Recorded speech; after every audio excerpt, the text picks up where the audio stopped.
J'avais dit que je vous expliquerai en story. Donc là, écoutez les cigales. On est rentré dans le sud, mais vraiment genre on a pris les billets, on est parti dans la nuit. Parce que je sais pas si vous avez vu, mais il y a eu les frontières qui étaient fermées aux Émirats. Et du coup, genre ça nous a fait peur. On s'est dit, ça se trouve, ça a réouvert après, mais on s'est dit, ça se trouve, ça va refermer.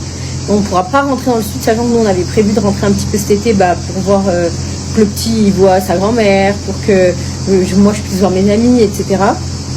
Donc on a préféré partir direct en fait.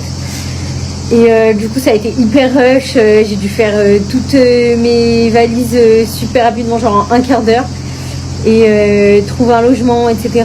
Et hier on est arrivé dans le logement et il s'avère qu'il y avait des poils d'animaux partout. Lolo il a commencé à partir en une énorme crise d'allergie, genre on pouvait pas rester dans le logement, donc on a dû aller à l'hôtel. Du coup je vous avais dit que je vous expliquerais, mais en 2 minutes quoi, galère. Sachant que du coup on n'a pas dormi de la nuit parce qu'on est parti dans la nuit, donc vraiment j'ai dormi 1h45.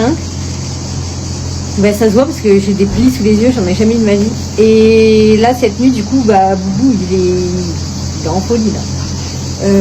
Franchement ça va, normalement quand on prend l'avion il est, je sais pas, pendant 4 jours il est traumatisé, mais là c'est nickel.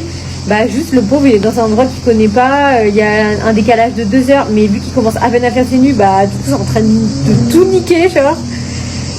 Donc là il s'est réveillé, on a pu le coucher qu'à 21h le pauvre, et il s'est réveillé de 5 à 6, non je dis de la merde, il s'est réveillé de 4h à 5h, j'ai réussi à le rendormir sans le prendre, et il s'est réveillé à 6h, j'en peux plus.